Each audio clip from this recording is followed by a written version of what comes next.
بسم الله الرحمن الرحيم الحمد لله رب العالمين وأشهد أن لا إله إلا الله وحده لا شريك له وأشهد أن محمدا عبده ورسوله صلى الله عليه وسلم وعلى آله وأصحابه أجمعين أما بعد Assalamu alaikum wa rahmatullahi wa barakatuh.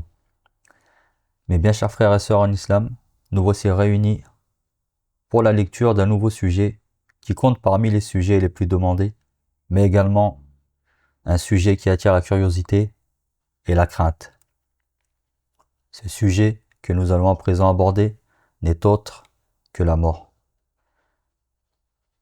Nous lirons ensemble le livre du cheikh Abdallah Ar-Rahouji, qu'Allah le préserve, éminent savant et théologien musulman.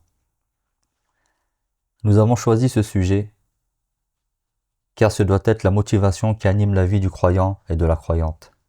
En effet, se rappeler la mort nous aide à accomplir le bien, car nous connaissons le jour de notre naissance. Nous connaissons le moment où notre Créateur nous a donné la vie pour l'adorer et pour agir, mais nous ne connaissons pas le jour et l'heure de notre retour à lui.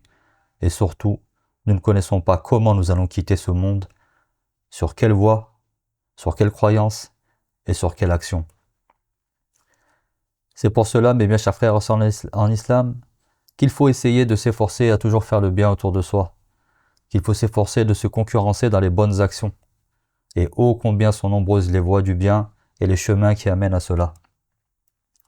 La concurrence dans ce monde ne consiste pas à amasser de l'argent, ou à avoir des enfants, ou à avoir des maisons, acquérir des voitures, ou posséder toutes choses que l'on désire. Mais la vraie concurrence se fait dans l'adoration de son Seigneur, seul sans rien lui associer, en lui vouant notre adoration uniquement pour lui, en espérant sa récompense, en espérant sa miséricorde, en lui demandant ses dons et ses bienfaits, en plaçant notre confiance uniquement en lui, en ne comptant que sur lui, mais aussi en suivant son prophète et messager, sallallahu alayhi wa sallam, en l'imitant dans ses actes religieux, en suivant ses enseignements, en étudiant sa biographie, en rendant hommage à sa famille et ses compagnons, radiyallahu anhum, qu'Allah soit satisfait d'eux. Mes chers frères et sœurs en islam, la concurrence se fait également dans la dépense pour les pauvres, dans la construction de mosquées, construction d'hôpitaux, d'écoles, d'orphelinats. On se concurrence aussi dans le fait de prendre en charge des orphelins, dans le fait de planter des arbres fruitiers, dans le forage de puits pour rendre l'eau accessible à tous. On se concurrence en étant bon envers ses parents, bon envers son époux et son épouse, bon envers ses enfants, sa famille proche, ses voisins, ses amis, envers les animaux, et la liste est nombreuse.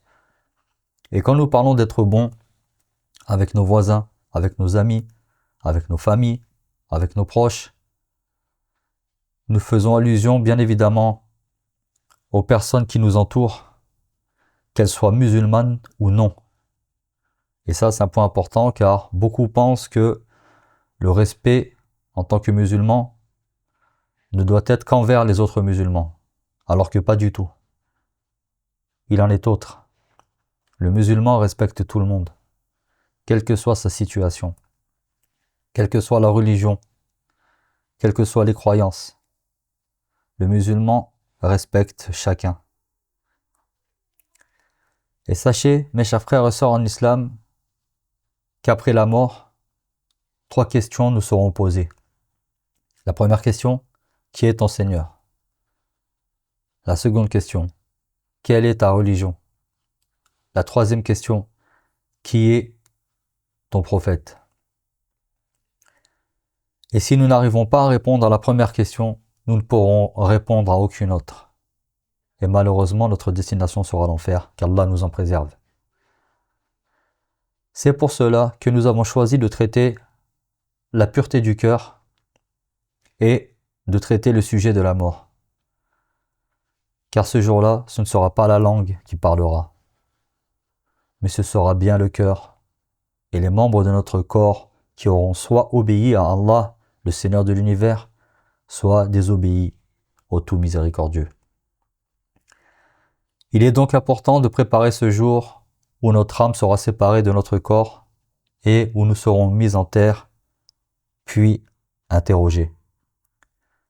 Ainsi, mes chers frères et sœurs en islam, la question cruciale que chacun se pose, quelle que soit sa religion, quelle que soit son origine, quelles que soient ses convictions, que se passe-t-il après la mort?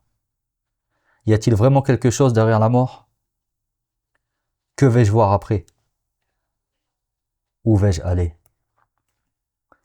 Des questions auxquelles nous répondrons par la grâce d'Allah subhanahu wa ta'ala.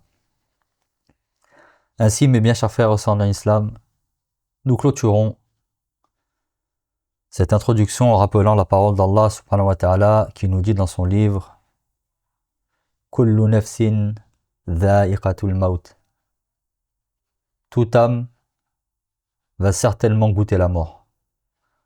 Toute âme goûtera à la mort. Et Allah subhanahu wa ta'ala nous dit aussi dans son livre Kullu man alayha fan wa yabqa wajhu rabbika dhul jalali wal ikram. Tout ce qui est sur la terre sera amené à disparaître et doit disparaître. Et seul restera la face de ton Seigneur, le majestueux et le noble. Nous demandons à Allah subhanahu wa ta'ala de nous raffermir le jour où nous serons dans la tombe afin de répondre aux 3 questions. Nous demandons à Allah subhanahu wa ta'ala de nous accorder sa miséricorde, sa bonté, sa grâce et sa guidée. Nous demandons à Allah subhanahu wa ta'ala qu'il nous fasse mourir sur la religion qu'il a choisie et par laquelle est venu son prophète Muhammad sallallahu alayhi wa sallam qui est l'islam. Et nous demandons la guidée pour toutes les créatures qu'Allah a créées sur cette terre. Amin. Wallahu a'lam.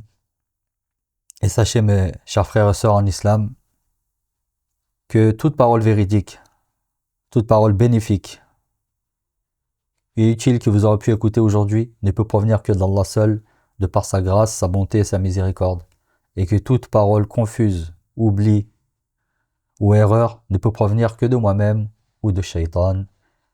Allahumma salli ala Muhammadin wa ala ali Muhammad. كما صليت على إبراهيم وعلى آل إبراهيم إنك حميد مجيد وبارك على محمد وعلى آل محمد كما باركت على إبراهيم وعلى آل إبراهيم إنك حميد مجيد سبحانك اللهم ربنا وبحمدك أشهد أن لا إله إلا أنت واستغفرك وأتوب إليك. Et je vous donne rendez-vous pour la prochaine lecture, la prochaine assise, si Allah le permet et le facilite. Assalamu alaikum wa rahmatullahi wa barakatuh.